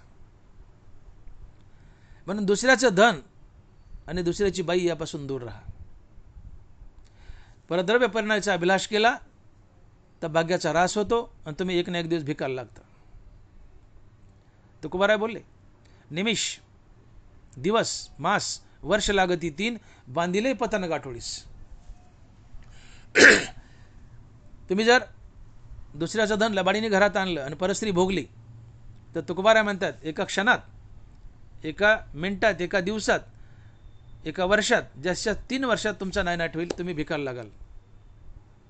निमिष, दिवस, मास, वर्ष लागती 3 बांधिले पतन गाठोडीस. परद्रव्य परणारीचा अभिलाष करणाऱ्याचं कधी ना कधी वाटोळ होतंच, त्याचं पतन गाठोड्यात बांधलंय. महाराज शेवटी म्हणाले, कालावधी कमी अधिक लागेल, 3 वर्ष कालावधी मी दिला म्हणले त्याचं वाटोळ व्हायला. एखाद्या वेळेस 5 वर्ष लागेल, 10 वर्ष लागेल, पण त्याचं वाटोळ नक्की होईल. तुका म्हणे, थडता थवड काळ लागे नाड परी खरा. कालावधी कमी जास्त होईल म्हणले, पण त्याचं वाटोळ नक्की होईल. कुणाचं? परद्रव्य परणारीचा अभिलाष करणाऱ्याचं. आणि म्हणून परद्रव्य परणारीचा अभिलाष करू नका. नशीब रुसेल, नशिबाला उतरती कळा लागेल आणि तुम्हाला उत्तम गतीला जाता येणार नाही. आणि म्हणून दुसऱ्याचं धन आणि दुसऱ्याची बाई यापासून दूर राहा. एकूण 5 महापाप आहेत: ब्रह्महत्या, सुरापान, स्थेय, गुरवांगनागमन. कुणाचा खून करणं महापाप आहे, दारू पिणं महापाप आहे, सोन्याची चोरी करणं महापाप आहे, गुरुची पत्नी भोगणं महापाप आहे, आणि या 4ही गोष्टीला मदत करणं हे 5वं महापाप आहे. तुम लढो हम कपडे सांभाळते, ही महापाप आहेत. कुणाचा खून करणं, ब्रह्महत्या, कुणाचा खून करणं महापाप आहे. कुणाला चापट मारणं, हापडतापट करणं हे पाप आहे, पण कुणाचा खूनच करणं महापाप आहे. सुरापान, दारू पिणं महापाप आहे. मटण खाणं पाप आहे, पण दारू पिणं महापाप आहे. देवाने मटणाला पापात ठेवले, पण दारूला महापापात नेले. सुरापान, दारू पिणं महापाप आहे. ब्रह्महत्या, सुरापान, स्थेय, सोन्याची चोरी महापाप आहे. पैसा चोरला पाप आहे, पण सोनं चोरलं महापाप आहे. ब्रह्महत्या, सुरापान, स्थेय, गुरुवांगनागमन, गुरुची पत्नी भोगली महापाप आहे. परस्त्री भोगली पाप आहे, गुरुची पत्नी भोगली महापाप आहे. आणि म्हणून कुणाचा खून करणं, दारू पिणं, सोन्याची चोरी करणं, गुरुची पत्नी भोगणं ही 4 महापापान, या 4ही गोष्टीला मदत करणं हे 5वं महापाप. तात्पर्य मला सांगायचं की परस्त्री भोगणं पाप आहे.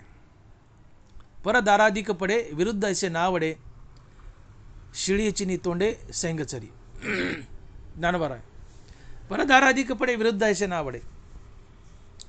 शिळी जसं कोणत्याही झाडाचा पाला खाते, बाकीचे प्राणी बघा ते ठराविक गवत खातात किंवा ठराविक झाडाचा पाला खातात. शिळीचं तसं नाही, शिळी कोणत्याही झाडाचा पाला खाते. परदाराधिक पडे विरुद्ध ऐसे नावडे, परी शिळीची नितोंडे सैंगचरी. शिळी जसं कोणत्याही झाडाचा पाला खाते, तसं काही काही लोकांना कुणाचीही बाई चालते. थोडं खाली जाऊन बोलतो, ज्ञानोबारायचे शब्द आहेत, माझे नाही. शिळीची नितोंडे सैंगचरी, ज्ञानोबाराय बोलतात. परदाराधिक पडे विरुद्ध ऐसे नावडे, परी शिळीची नितोंडे सैंगचरी. शिळी जसा कोणत्याही झाडाचा पाला खाते, तसे याला कोणाचीही बाई चालते, महापापात बुडतो, नरकाला जातो. परस्त्री भोगणं पाप आहे, परस्त्री भोगायचं टाळा. हां, आणि म्हणून परस्त्री भोगणं हे पाप आहे. दुसऱ्याचा पैसा लबाडीने लुटणं पाप आहे. म्हणून परद्रव्य परणारी यांचा विटाळ धरा, परद्रव्य परणारीपासून दूर राहा.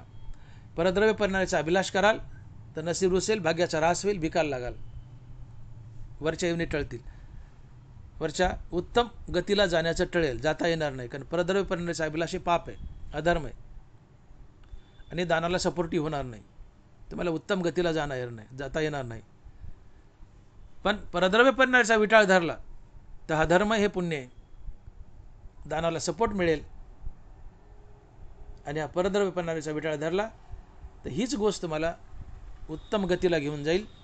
म्हणून सदैव परस्त्रीपासून दूर राहा. परस्त्रीला रुक्मिणी माता समजा. पराव्या नारी आम्हा रखमाई समान, वमनाहुनी धन नीचमानी. दुसऱ्याचं धन उलटीसारखं तुच्छ समजा आणि परस्त्रीला साक्षात रुक्मिणी माता समजा. फायदा काय? उत्तमची गती तो एक पावेल, उत्तम भोगील जीवखानी. त्यावरच्या दानाला ही गोष्ट सपोर्टिव्ह होईल. म्हणून सातत्यानं परोपकार करा, कुणाची निंदा करू नका, आणि परस्त्रीला आपली आई समजा, आपली बहीण समजा. परस्त्रीपासून सातत्यानं दूर राहा. आणखीन 2-3 सपोर्टिव्ह गोष्टी सांगतायत तुकोबाराय. ते अभंगाच्या 4थ्या चरणात म्हणतायत की भूतदया गायी पशुचे पालन, तानेल्या जीवन वना माझी. तुम्ही भूतदया करा, अर्थात प्राणी मात्राची दया करा. भूतदयेची व्याख्या तुकोबाराय सांगतायत की दया तिचे नाव भूताचे पालन, आणिक निर्दळन कंटकाचे. भूतदया करा, ही दानाला सपोर्टिव्ह राहील आणि तुम्ही उत्तम गतीला जाल. तर भूतदया काय? दया तिचे नाव भूताचे पालन, आणिक निर्दळन कंटकाचे. दुष्टाला ठोकून काढा म्हणले. हो, इथं फक्त जे भूताचं पालन करा एवढ्याला दया म्हणत नाहीत महाराज. दयेची व्याख्या सांगताना तुकोबाराय लिहित आहेत की दया तिचे नाव भूताचे पालन, प्राणी मात्राला मदत करा, त्यांचं पालन पोषण करा, जे नडलेले आहेत त्यांच्यावर उपकार करा, जे दुःखी आहेत त्यांच्याबद्दल कळकळ असू द्या, ही सगळी दयाच आहे. पण जे माजुरीत त्यांना ठोकूनही काढा म्हणले. या दोन्ही गोष्टीला दया म्हणतात. माजुरीला सोडू नका. ऐका तुकोबाराय चरण. दया तिचे नाव भूताचे पालन, आणिक निर्दळन कंटकाचे. हो, दुष्टाला ठोकून काढा म्हणले. जे सज्जन आहेत त्यांना मदत करा, ही दया आहे. आता दया त्याशी पूर्ण चंद्रिके जैसी, निभविता न कडसी साने थोर.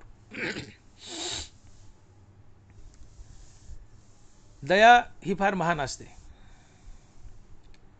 ज्ञानोबाराय बोलले की निम्न भरले विने पाणी जैसे ढळोची नेणे, निम्न भरले विने पाणी जैसे ढळोची नेणे, तसे श्रांता तोषोनी जाणे सामोरिया.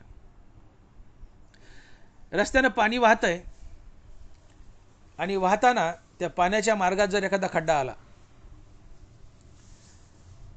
तर पाणी हिरो होंडासारखं त्या खड्ड्यानं उडी मारून पुढे जातं का? उडी मारून जातं का पाणी?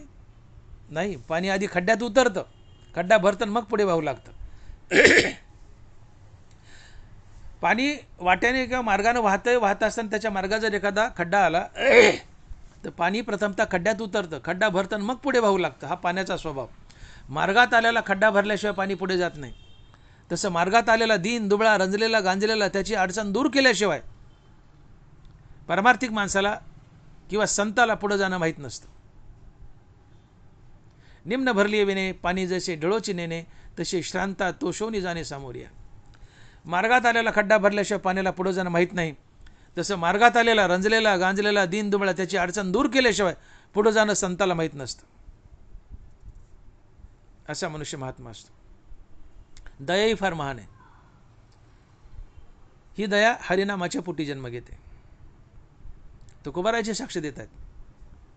भक्तीचे ते वर्म जयाचे हाती, तया घरी शांती क्षमा दया. भक्तीचे ते वर्म जयाचे हाती, तया घरी शांती क्षमा दया. ज्याच्या हातात भक्तीचं वर्म आहे, अर्थात ज्याच्या तोंडात देवाचं नाव आहे, फक्त त्याच्या जीवनात दया आहे. मग तोंडात हरिनाम असेल तर हृदयात दया वास करतेच. दयेला स्वतंत्र जन्म नाही. नाथ महाराज बी बोलले की दयेसी स्वतंत्र जन्म नाही, जे तो उपजे तो साधू पाही.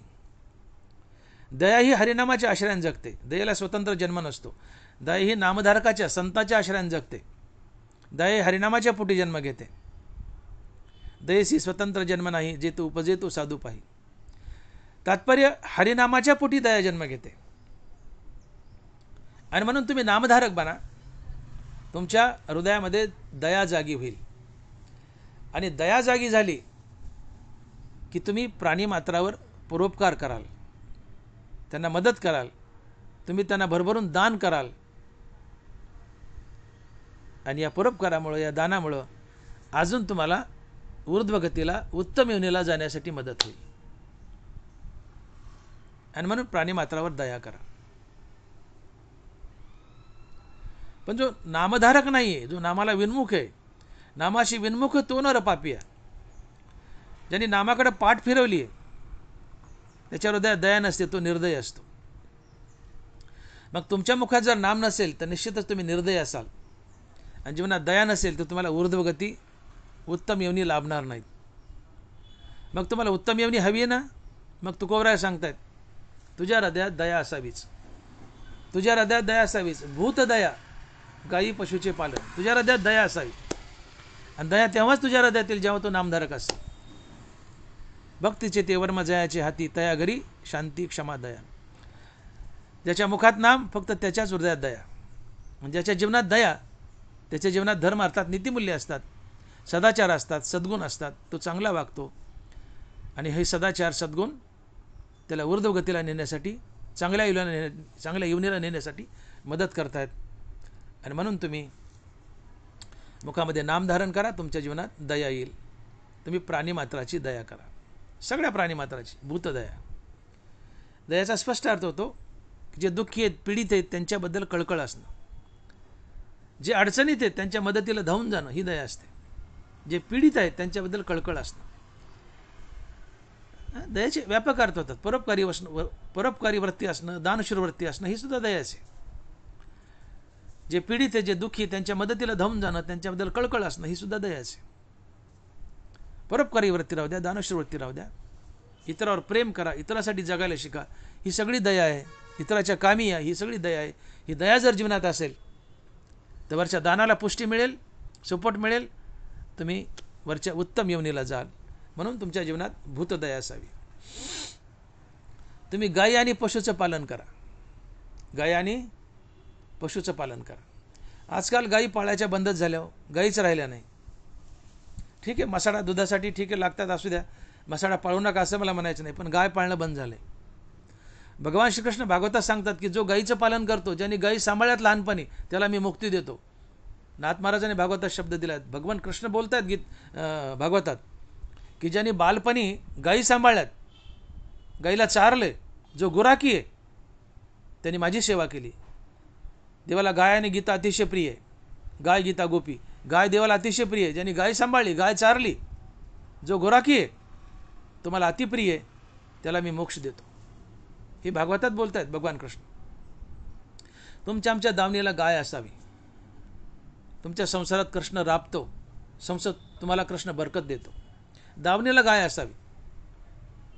कृष्ण संसारात राबतो, कृष्ण तुम्हाला बरकत देतो, कृष्ण तुमच्या घरात नांदतो. आणि म्हणून मला आज आवर्जून सांगायचं आहे तुम्हाला की तुमच्या दावणीला गाय असावी. किमान ग्रामीण भागातल्या शेतकऱ्याच्या घरी तरी गाय असावी. 10% लोकांकडे गाय आहेत, 90% लोकांकडे गायीच राहिल्या नाहीत. एखादी मसाडा आहे पण गाय राहिली नाही. देवाला गाय प्रिय आहे. आणि मग तुकोबारा इथं आवर्जून सांगतायत की भूतदया गायी पशुचे पालन. गाय पाळा. गाय कधी विकू नका. खाटकाला तर नाही, पण कोणालाच विकू नका. गाय दावणीला मरू द्या. गाय दावणीला मरू द्या. तुकोबारा बोलतात एका अभंगातून, कन्या गौ करी कथेचा विक्रा, चांडाळ तो खरा तेने न्याय. ऐका चरण तुकोबारायचं. कन्या गौ करी कथेचा विक्रा, चांडाळ तो खरा तेने न्याय. जो कन्या विकतो अर्थात मुलीचा हुंडा घेतो, तो चांडाळ असतो. जो हरिकथा विकतो अर्थात कीर्तन प्रवचन करून पैसे घेतो, तो चांडाळ असतो. आणि जो गाय विकतो तोही चांडाळ असतो, तो पापी असतो. आपली मुलगी विकणारा अर्थात मुलीचा हुंडा घेणारा, गाय विकणारा आणि कथा विकणारा, हे तिन्ही माणसं नरकाला जातात. हो, कन्या गौ करी कथेचा विक्रा, चांडाळ तो खरा तेने न्याय. गाय विकू नका. गाय दावणीला मरू द्या. गाय विकू नका. खाटकाला तर नाहीच, पण कुणालाच विकू नका. गाय दान करा पण विकू नका. गाय पाळा, देव प्रसन्न होईल, देव घरात नांदेल, बरकत देईल, मुक्ती देईल. गाय विकू नका, दावणीला मरू द्या. गायीसोबत इतरही प्राणी पाळा. म्हशी पाळा, बैल पाळा. गोधन संपले हो, जनावरं संपली आहेत. हे खरं धन आहे. हो, गोधन हे खरं धन आहे. पण आता जनावरं लोक पाळणाच गेलेत. नुसते ट्रॅक्टर आलेत. काही दिवसांनी ट्रॅक्टरचाच पोळा काढावा लागेल. बैल राहिले नाही, गाई नाही, म्हशी नाही, नुसते ट्रॅक्टर झालेत. आणि देवाला तर गायी आवडतात. गायी पाळा. गायी पाळाल, गायीची सेवा कराल, उत्तम येवनीला जाल. तुकोबारायचा शब्द आहे. हां, भूतदया गायी पशुचे पालन, तानेल्या जीवन वना माझी. वनामध्ये पानपोई काढा. एखादा मोठा असा टब ठेवा. तुम्ही नेऊन त्यात पाणी टाका. तिथं पाखराला, वन्य प्राण्याला पाणी मिळेल, त्यांची सेवा होईल, उत्तम गतीला जाल. आणि म्हणून तुकोबारा म्हणतात की भूतदया गायी पशुचे पालन, तानेल्या जीवन वना माझी. याच्या पुढच्या चरणात तुकोबाराय बोलतात 5व्या चरणात की शांती रूपे नवे कोणाचा वाईट, वाढवी महत्व वडिलाचे. तुम्ही शांत वागा, कुणाला त्रास देऊ नका, कुणाचं वाईट चिंतू नका, कुणाचं वाईट करू नका. यांनी काय होईल, तुमच्या वडिलाचं महत्त्व वाढेल, तुमच्या बापाचं नाव निघेल आणि तुम्हाला ऊर्ध्व गती मिळेल, उत्तम यवनीलाही जाल. आणि मग तुकोबारायांनी पहिल्या चरणात सांगितलं की जोडून या धन उत्तम व्यवहारे, उदास विचारे वेच करी. की उत्तम व्यवहारानं धन मिळवा आणि उदार अंतकरणानं खर्च करा, अर्थात सात्विक दान करा. तुम्हाला जनोलोक, तपोलोक, महिरलोक, ब्रह्मलोक, कैलास, वैकुंठ, स्वर्ग या सगळ्या यवनी मिळतील. पण या उदार अंतकरणानं दान केलं, सात्विक दान केलं, उदास विचारे वेच केलं, तुम्हाला ऊर्ध्वगती तर मिळतीलच, जनोलोक, तपोलोक, महिरलोक मिळतीलच. पण त्याला सपोर्ट म्हणून तुम्ही इतर काही गोष्टी केल्या तर अजून पटकन तुम्हाला वरच्या उत्तम योनी मिळतील. तर त्या कोणत्या गोष्टी करा?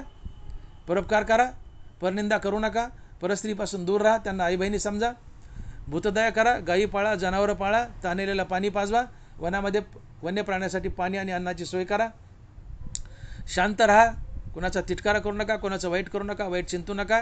फायदा काय? तर तुम्हाला उत्तम गती मिळेल, वरच्या योनीला जाल आणि तुमच्या वडिलाचंही नाव निघेल.